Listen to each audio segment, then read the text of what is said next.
and welcome to the show. And we're going to start off with one of my favorite verses in the 17th chapter of St. Luke, written, "The kingdom of God is within man, not one man nor a group of men, but in all men. In you the people have the power to create machines, the power to create happiness. You the people have the power to make this life free and beautiful, to make this life a wonderful adventure. Now, what are you gonna do?"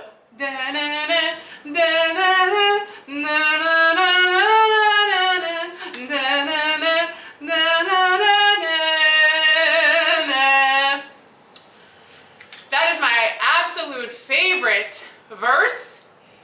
It is in my consciousness because it's part of a motivational video. It's at the end of the video. I absolutely love it.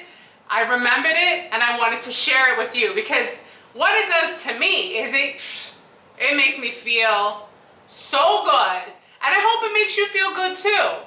Because again, remember, the kingdom of God is within man.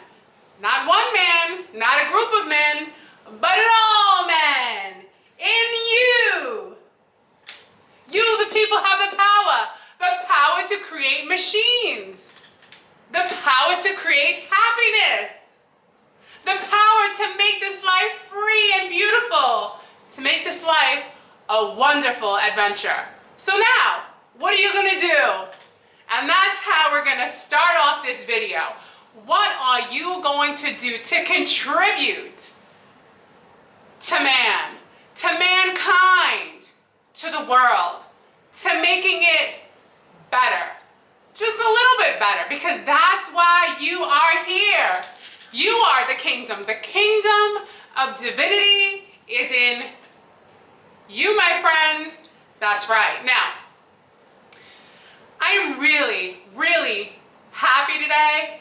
I feel amazing. I hope you feel it. I hope you feel my energy and my light, and it transfers through to you, because I had an apocalyptic nightmare that brought me into the waking world to feel so appreciative, so excited, and so grateful, hallelujah, to be alive. I'm gonna share with you this apocalyptic dream that I had last night. That actually, was it last night or was it this morning? Because it woke me up. Now, ladies and gentlemen, let me tell you about this apocalyptic dream that I had. That before I tell you what the apocalyptic dream was and the details, I first want to say this. Isn't it absolutely unbelievable that when we go to sleep at night and we disappear, essentially, we disappear into another realm, you can have a dream or a nightmare that feels so real, you can't distinguish between reality. Because this, I'm gonna call it a nightmare because it was a feeling that I would never want to feel in this real life. It was just, it was painful, devastating, scary, and I 1,000,000% thought it was real. It was reality. So nobody understands it. Nobody understands how it is possible that you can close your eyes, go to sleep, disappear essentially, right? You're no longer conscious. You're in your subliminal world. Your mind is very active, and you believe it. Whatever's happening, you believe. I had no idea of this waking world. This waking world that I'm a part of right now, had no idea it existed. I was gone, okay? So let me tell you about this dream, this nightmare that I had last night that made me so thankful and grateful to be alive. Like really. And I want you to feel just as grateful and exhilarated to exist, because this kind of includes you too. This apocalyptic nightmare includes you, my friends. I'm sorry. It was terrible. I hate these kind of dreams. And it's been a while since I had it. So here we go. Here was my dream. I'm gonna put the microphone down because I'm gonna use my hands to help you understand the magnificence and how this apocalyptic dream felt to me. Here we go. So in this dream, I'm in the car, getting ready for work. My big black SUV, I'm in the car, ready to go to work. It's early in the morning, right? It's still dark outside. I'm about to get ready for work, put my mascara on, right? Get ready, look cute for work. All of a sudden, I'm looking up at the sky, and I see the sun. And the sun, it's getting bigger and bigger and bigger. And it's getting to a point where my mind has to accept the fact that the sun is expanding at such a rate where it's going to envelop and take over and swallow whole the whole earth. So now I am just feeling so devastated that I know it's all over. Not just for me, but for the whole world. And in that moment, I'm in the car and I have my arms over my head like this, and I'm thinking, it's happening. It's happening. Like, the sun is getting bigger and bigger and bigger and bigger and bigger, and it's blowing up. The sun, which actually they say this is gonna happen billions of years from now, like 5 billion years from now, the sun is gonna actually expand before it becomes small. That's what, but I won't be here. So anyway, so now I'm in the car, and in my mind I'm thinking, this is it. It's over. It's over for all of us. And it left me with such a feeling of sadness, a deep feeling of just sadness. And I was waiting for it to end. I said, but what is this gonna feel like? What is this gonna feel like? And I did actually feel warmer and warmer and warmer. And in my mind, as I'm in this apocalyptic dream, because it is the apocalypse for all of us in this other reality that I'm in, which is a nightmare, an apocalyptic nightmare, I'm thinking, can this just speed up? Because I don't know what this is gonna feel like. I just want this to happen quick because I knew it was the end of my physical form. But I knew it was the end of the whole Earth's physical form. So, in these apocalyptic dreams, and I don't know if you've ever had an apocalyptic dream where like, it's the end, right? Like it's over. Right before it ends and I'm ready, I've accepted it, there's no way out, right? The sun is just getting bigger and gonna swallow the earth with all of Earth's life within it. I was just accepting it. I was terrified, I was sad, and I was just waiting for it to happen. And right before it happened and I perished, and everything perished, that's my breath, because I took a big breath in and a big breath out and I woke up into this reality, the reality of Earth, of being awake, of being conscious. And I was never so excited to be alive. I was never so excited to be alive when half a second ago, I was in a whole nother world, a whole nother realm. It was the end of the world. It was apocalyptic. And I said, you know, first thing I did was I put it in my phone, right? I asked my phone, what does it mean when you have a dream that, you know, the sun is going to swallow the earth and it's apocalyptic? And, you know, it gives you all these reasons like major life events are about to occur. Maybe you're stressed out about your life. Maybe it means something new and exciting is about to happen. And honestly, forget all of the reasons it gave me.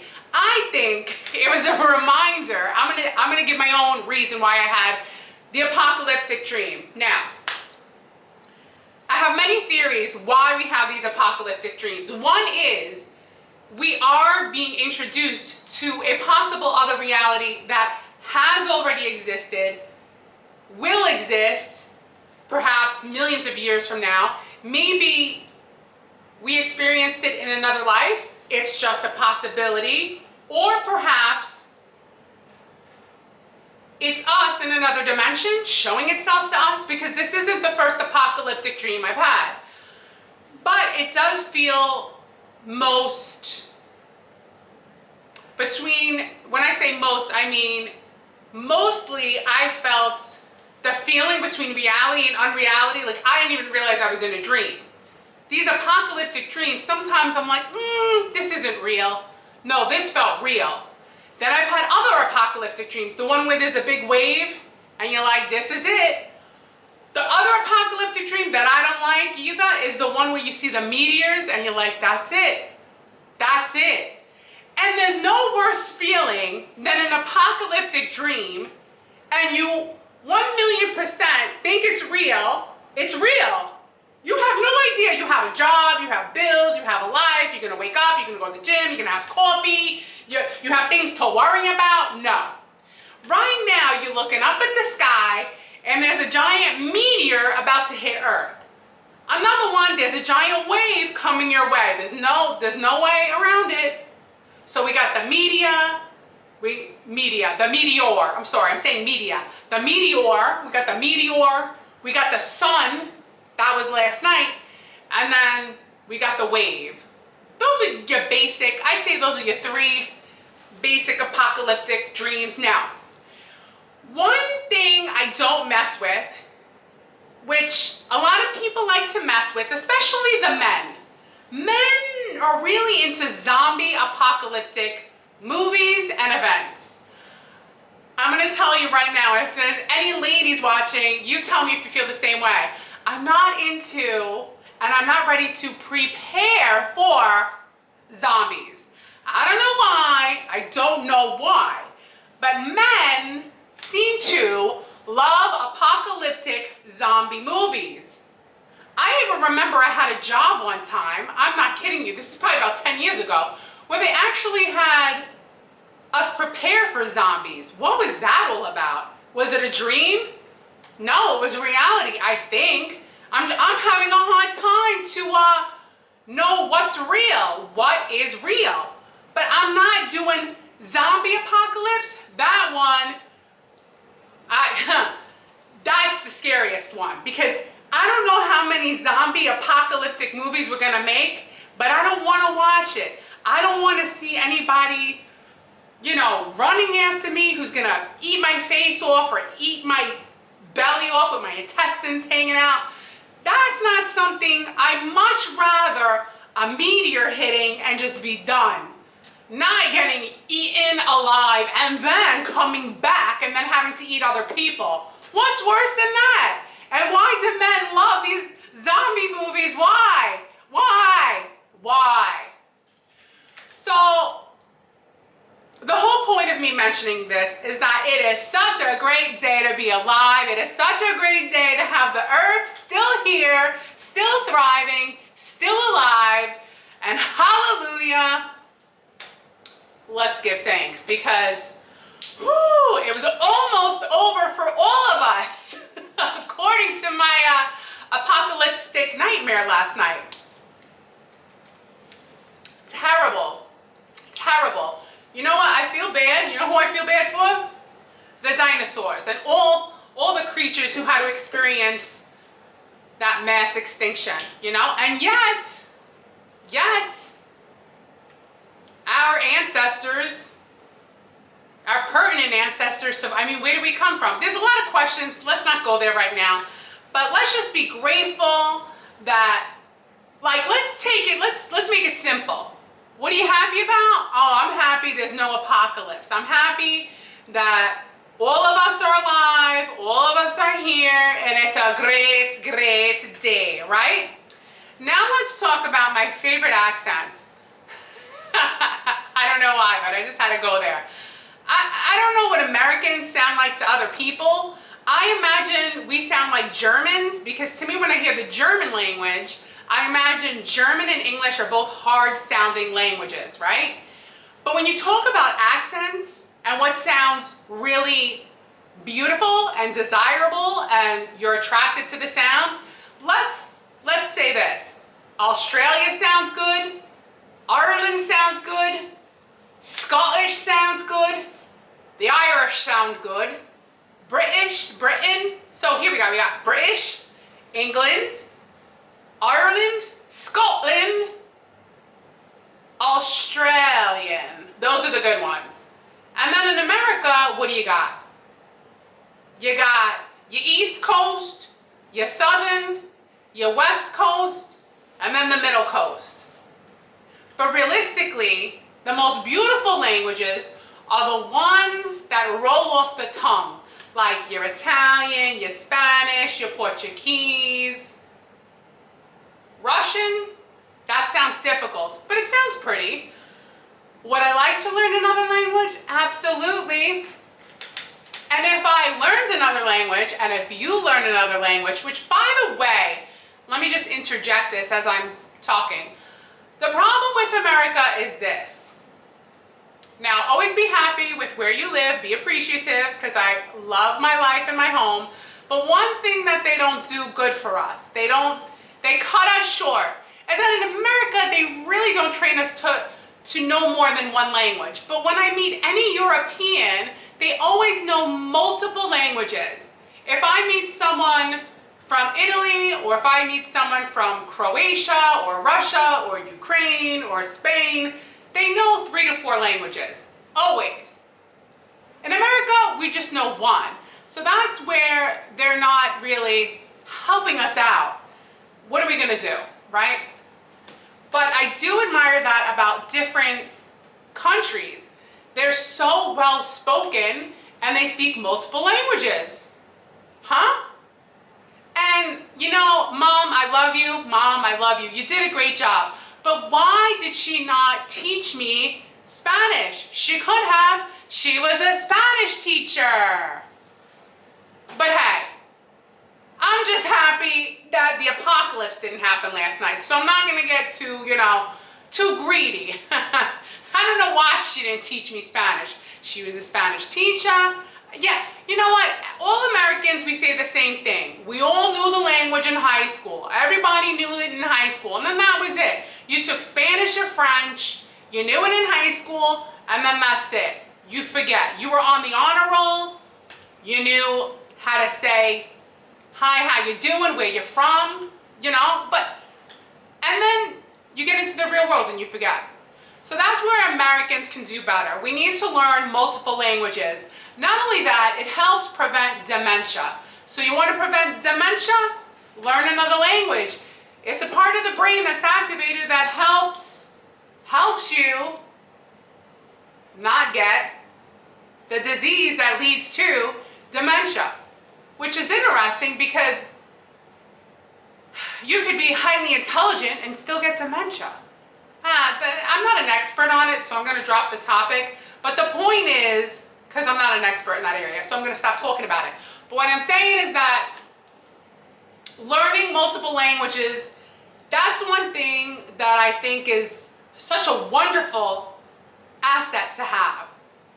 And I love when people talk and they have like an accent, like when they're, Italian and they have like an Italian-American accent, or they're Spanish and they have an American accent, or if they're from Russia and they have an American, it sounds so good. And they're always telling me, oh, I don't speak good English. Yes, you do. You're speaking very good English. You're speaking good English. You know exactly what you're saying. I don't speak your language. You're apologizing to me. I don't speak one lick of Russian or Ukrainian, but here you are. You come from Ukraine, you're talking to me, you're laughing at my jokes. That means that you speak pretty well, because I couldn't learn Russian and then laugh at someone's Russian jokes. That's high intelligence. That's like really knowing a language. Knowing a language so well that you know when the person talking the other language is telling a joke. Humans, highly intelligent, highly. And what's also amazing about human beings is that everyone has a different form of intelligence, right? Like the people who created these machines. That's an intelligence that I'm using, but I wouldn't know how to create, correct? I was even thinking about fashion and food. It's all just created for us, and then we choose to wear it, to eat it, but realistically, so many things are out of our control, and yet we choose to own or have or eat the things that other human beings have made for us. Correct?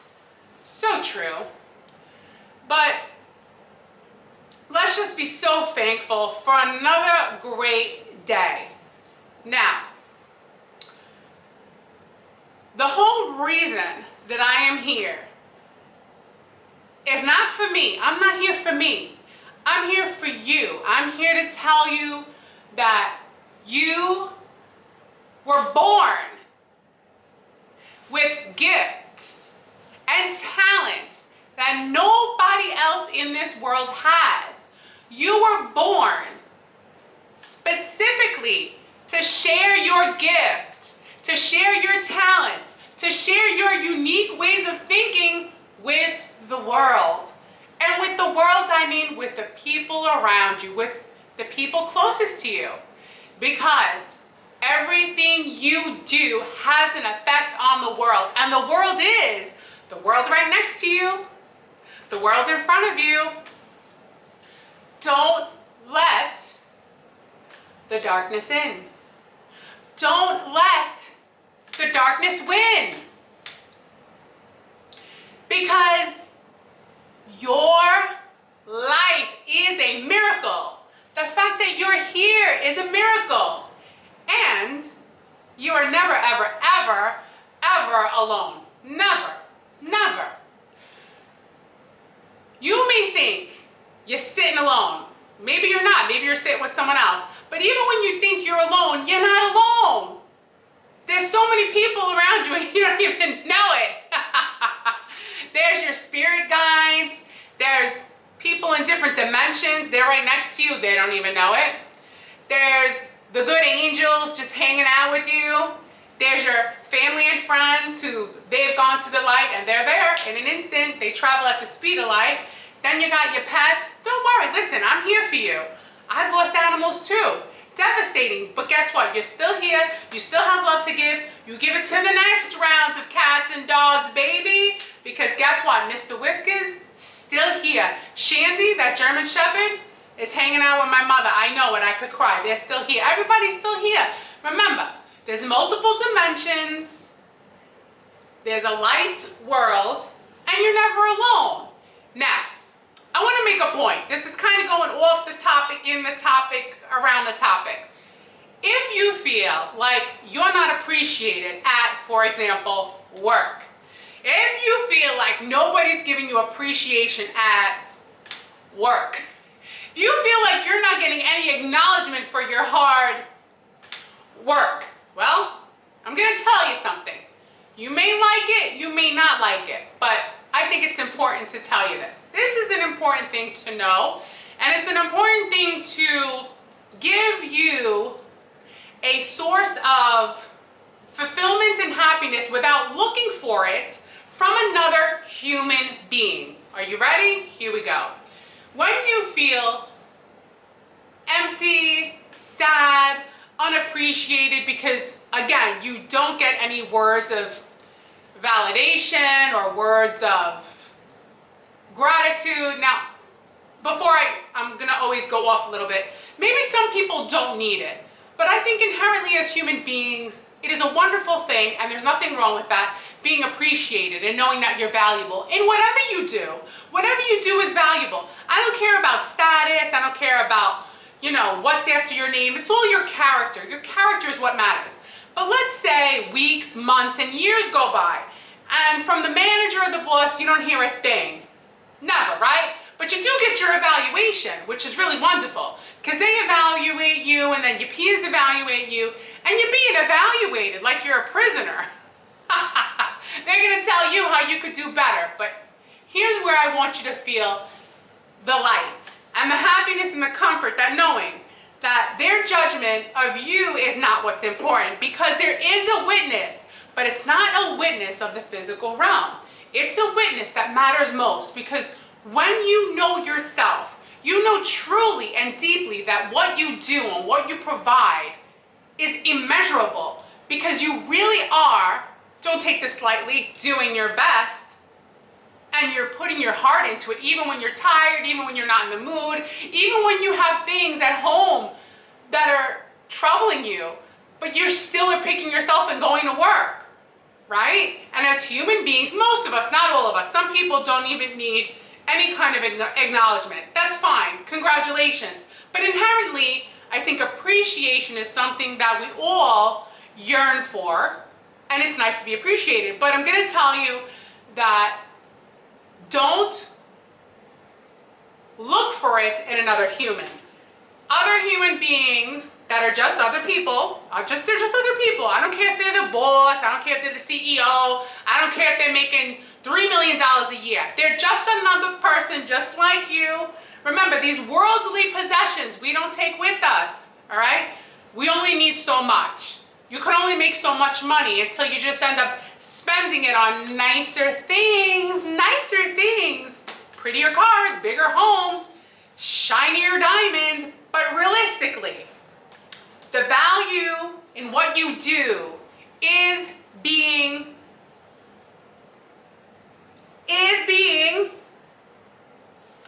documented, is being counted for, is being acknowledged by the great and the power of divinity within the universe.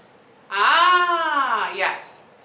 Don't look for other human beings' approval to find fulfillment in what you do. I get it, you gotta play the game, but what they say doesn't matter, because you know you're good, you know what you do is the best, because you're doing your best. Even if you make mistakes, who doesn't make mistakes, right?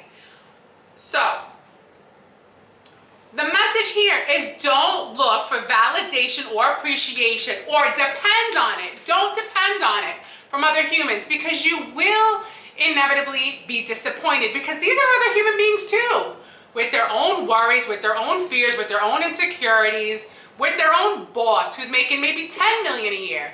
All that stuff doesn't matter, because the thing that matters most is the thing that you do, whatever you do, is done with good character, good heart, good morals, good ethics, and you are the kind of person who makes people feel good, because the most powerful currency that you hold is how you affect how other people feel, right? I don't care what you do. You put floors down? Good. I actually need some new floors. No, that's amazing. I don't know how to do that. You build houses? Really amazing. I don't know how to do that. You make food? More amazing, because we need shelter, we need food, clothes. I'd like to learn how to make myself some clothes. Being 6 feet tall, called the tall girl line, right? The thing is, we can't depend on other humans. We can't. Even though you want to be the human who makes other human beings feel good, right? You could be the change that you want to see. Even though there's a percentage of people that, hey, they don't need any kind of acknowledgement or compliments or appreciation. That's fine. Hey, we're all different. We're all different. But we can all agree that if the zombie apocalypse was about to be the way of Armageddon or the apocalypse, something we'd all agree on we don't want. We don't. Do we need a yearly evaluation for that? Yearly evaluations, it's like adult kindergarten, right? Oh, we like Lizzie, but you know, she's a little bit too loud. Maybe she can lower it down. Yeah, okay, I'll get lower. Oh, we like Lizzie, but she walks too fast. She should walk slower. Okay, yeah, I'll walk slower. How about this? How about I don't show up at all anymore? Because like Dale Carnegie said, he wrote the book, How to Win Friends. Is it win friends and influence people? Something like that. Anyway, he said that the worst thing you could ever do to anybody is criticize them, which I agree. Because when you criticize a person, they just get on the defense. Right? So, remember, what makes you special is not the opinions of other human beings, right?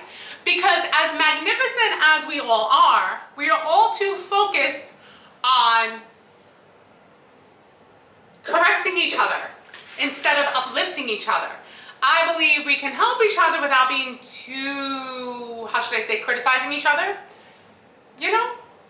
We could uplift each other without putting each other down, because, I mean, a yearly review, that's always my favorite.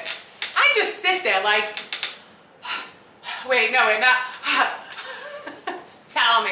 tell me how wonderful I am, because I already know I'm wonderful. You know what I'm saying? Right? But you know who knows I'm wonderful? They're watching. So this video, it's a lot of things. It's a great day because it's not the apocalypse. Hallelujah.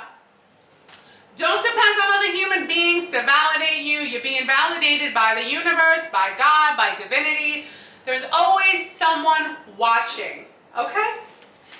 And to truly be a good person, you're gonna be good without needing anybody to tell you you're good, because you know it. You do it without having to tell anybody. You do it behind closed doors. You do it without posting about it.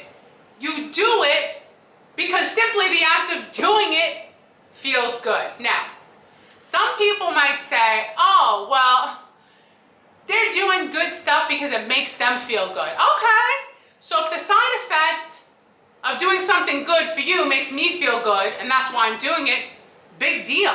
What's wrong with that? What's wrong with that? What's wrong with a double positive? If making this person feel good makes me feel good, like let's say you're helping somebody out. Makes me feel good to make them feel good. What's wrong with that? All right, next. I'm just gonna keep going. They're always saying on the internet, everyone's writing a book, which is great. I would love to write a book, and I'm gonna try to write a book. Okay, I'll get it edited. I'll get a 5th grader to edit it. Just kidding. No, wait a minute. AI will write the book for me. I'm just kidding. All joking aside, realistically, where am I going with this? Everyone has a book, everyone has a message, right? And there's nothing wrong with that. Everyone has a message, everyone has an opinion, everyone's gonna tell you, you know, the new catchphrase to life, like, let them, or nobody's coming to save you, or nobody cares. I disagree. I think a lot of people do care. I think a lot of people are helping you as much as they can. Strangers are gonna help you as much as they can. How do I know? Because when my car spun out and I had a flat tire and it was freezing cold, strangers stopped and changed the tire. I didn't know how to change a tire on this old car. That was nice of them. I could give you countless times where people who were strangers who didn't even know me helped out. Strangers who didn't even know my mother when she was in trouble helped out. Strangers who are helping people all over the world, all over the country when there's bad things that are happening. Hello? You ever heard of volunteers? Anyway, you know, but people sometimes like to buy into the negativity of like, nobody cares, no one's coming to save you. Listen, we're not alone in the world here. It's not the zombie apocalypse. People will help. People like to help people. People get high, which there's nothing wrong with getting high off of the fact that they like the rewards of the feeling of helping another person. So what if you're doing it because it makes you feel good? There's something wrong with that? That's a good thing. Besides, you know, doing something because it makes you feel worse. We all want to help each other out. People choose to do things because if it makes someone else feel better, they feel better, right? So, enough of the whole, I don't believe in, oh, nobody cares, oh, no one's coming to save you. Many people come to save you, actually. I'll tell you, a lot of people came to save my mother, a lot of times. I mean, she was really, I mean, how many times did she just not go to dialysis? Like, how many times, Mom? How many times did she just not go? Okay? And then still people showed up. Still people came to take care of her. Still people were there. Still people, I mean, you know, like time and time again, she would still get benefits. People were still there. People still cared even though she was non-compliant. Hey, I know dialysis sucks. Nobody wants to go to dialysis. I wouldn't want to go to dialysis. But the point is that someone invented the dialysis machine. That's amazing. Now listen, I'm not all for, you know, the FDA approving everything, drugs that, you know, a lot of times they recall them. What is it, like 1/3 of the time they recall drugs? But dialysis, they're not recalling. Dialysis is the one invention that we all have to agree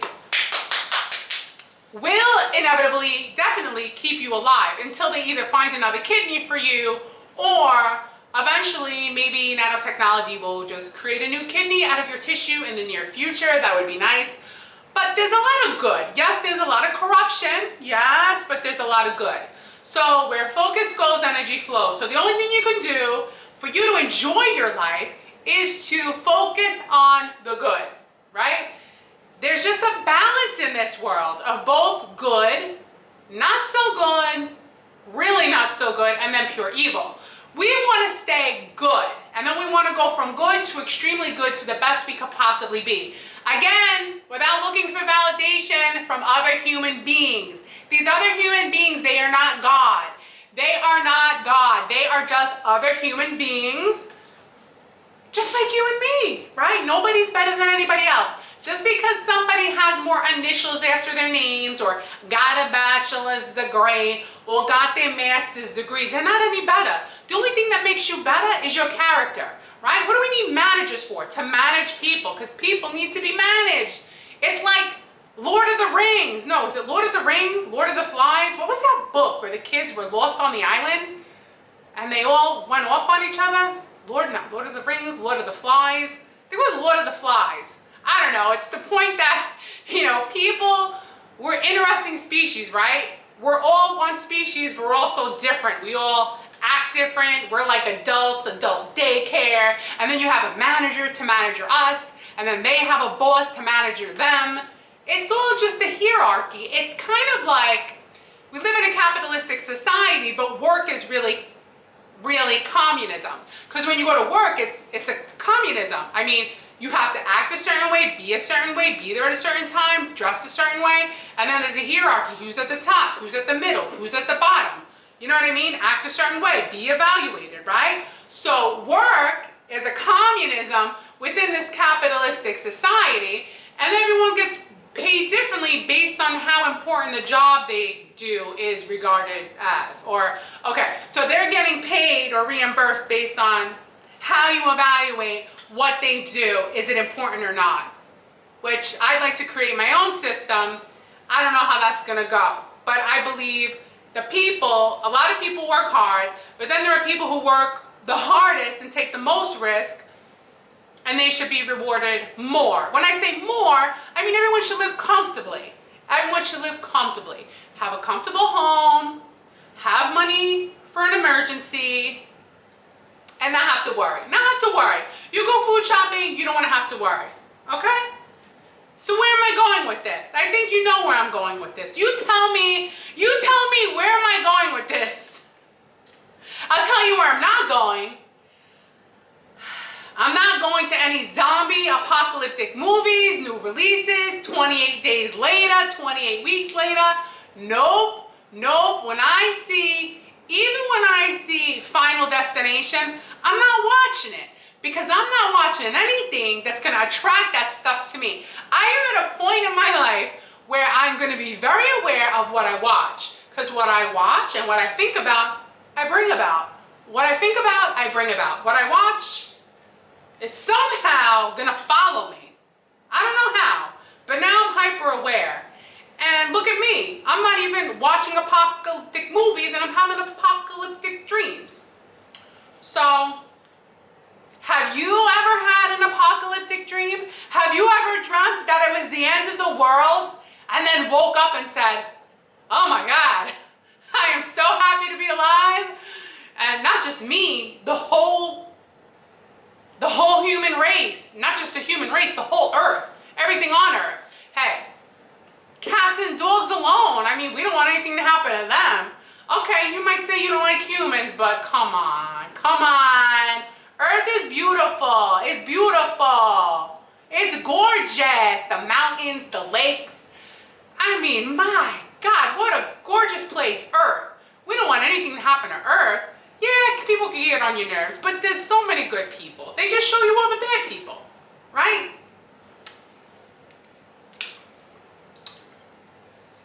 It's the end of the world as we know it, and I feel fine. I wouldn't feel fine. I would be so devastated and scared, Because one thing is if like you pass away, you don't want the whole world passing away. That would be so depressing and sad. So the moral of this video and the moral of the story is, it is a great day to be alive in a world that is also alive. We don't want anything going wrong. Let's all be a piece of the solution of what makes life great. All you have to do is a little something every day, like the butterfly effect, but it's the you effect. It's the you effect on the vibrations of the world, of the universe. Because remember, your brain transmits frequency. It's been proven by science. So transmit frequency to each other. Heck, you don't even have to leave the house. You can affect people with just your thoughts alone, okay? Because we don't want anything bad to happen to any of us. Any of the good ones anyway, right? Thank you so much for coming to the Lizzy show. I hope you enjoyed my little chat, and I will see you again tomorrow. And hopefully, I don't have any more of those apocalyptic dreams. And usually they come to visit me every couple of years, you know? Let me not tell you about the astral projection. That's like the astral projections, woo! Well, the one where I'm flying around outside of my body, woo! It happened. That's why I believe. Scary out there in the universe when you're just floating around and you forget about your life here on earth. Well, I hope you enjoyed this video, and you will see me. I'm not seeing anything. I'm just seeing a bright sun. Like, oh sun, won't you come, wash away the rain. Okay. That's all, folks. Now I'm going to come close to the camera. I'm going to smile and I'm going to say goodbye. Here we go. Goodbye.